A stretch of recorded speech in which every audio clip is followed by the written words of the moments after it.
अभी आप उनके विषय में नहीं जानते कि वो क्या परम शक्ति है। आपको बता दिया आने वाले 2 से 3 वर्षों में प्राकृतिक आपदाएं, युग परिवर्तन का समय, और जब जब युग परिवर्तन होता है धरती पर ईंट से ईंट बजती है। तो आने वाले समय में देश और दुनिया को संभालने वाले एकमात्र संत रामपाल जी होंगे, इसलिए हमें उसके विषय में पता है।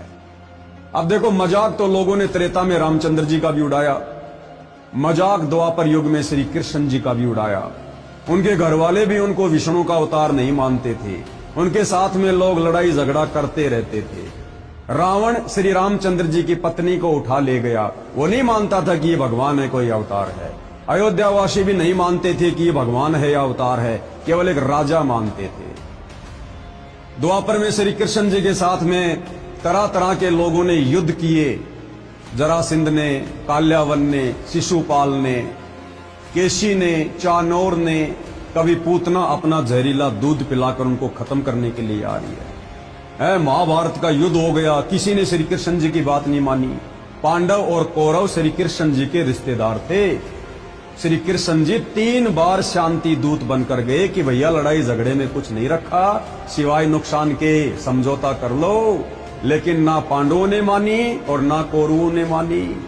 तो श्री कृष्ण जी की बात द्वापर में उनके रिश्तेदार भी नहीं मानते थे, और आज हम उनको भगवान मानकर पूज रहे हैं।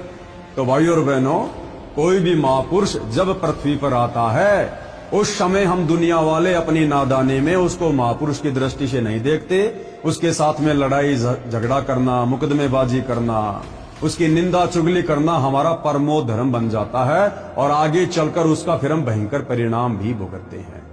तो वही स्थिति वर्तमान में सतगुरु रामपाल जी के विषय में है। भले आप वर्तमान में उनको नहीं जान रहे, नहीं पहचान रहे, लेकिन ये वो परम शक्ति है, इसको जानने के लिए हजारों साल की जरूरत नहीं है। इनको तो दुनिया 2028 में जान जाएगी, पहचान जाएगी। और आज ये जितने भी बड़े बड़े नेता, अभिनेता, मंत्री, संतरी, पैसे वाले, धनपति, कुबेरपति, जो आज मायाधारी मशकरे हैं, जिन्हें किन्हीं की आवश्यकता नहीं है, ये सारे के सारे कटोरा हाथ में लेकर संत रामपाल जी के दरबार के आगे खड़े होंगे। जी हमें नाम दीक्षा दे दो, जी हमें बचा लो, हमारे परिवार को बचा लो, आपके सिवा हमारा दुनिया में कोई नहीं है। खैर, ये बातें आपको थोड़े दिनों बाद में समझ में आएंगी। तो मेरे कहने का मतलब है कि संत रामपाल जी का परिवार जिस प्रकार से ये नौटंकियां वर्तमान में कर रहा है, जो नौटंकी, जो पाखंड, ये इस प्रकार के समाज सेवा के कार्य, ये संत रामपाल जी के भक्ति विधान में नहीं है, उनकी शिक्षा में नहीं है। उसके विपरीत संत रामपाल जी का परिवार गांव गांव जाकर ये कर रहा है। क्यों? क्योंकि संत रामपाल जी का परिवार भी आम लोगों की तरह संत रामपाल जी को केवल एक व्यक्ति मानता है, एक साधारण संत मानता है, जबकि साक्षात परम ब्रह्म परमेश्वर हैं, सारी सृष्टि के मालिक हैं, देवों के देव महादेव हैं। अब ये बातें भी आपको अच्छी नहीं लग रही होंगी, ना लगे कोई बात नहीं, कड़वी दवा है, नाक बंद करके पी जाओ, फायदे में रहोगे। 2 से 3 वर्षों में अपने आप स्वीकार कर लोगे, अगर जान बचानी है तो।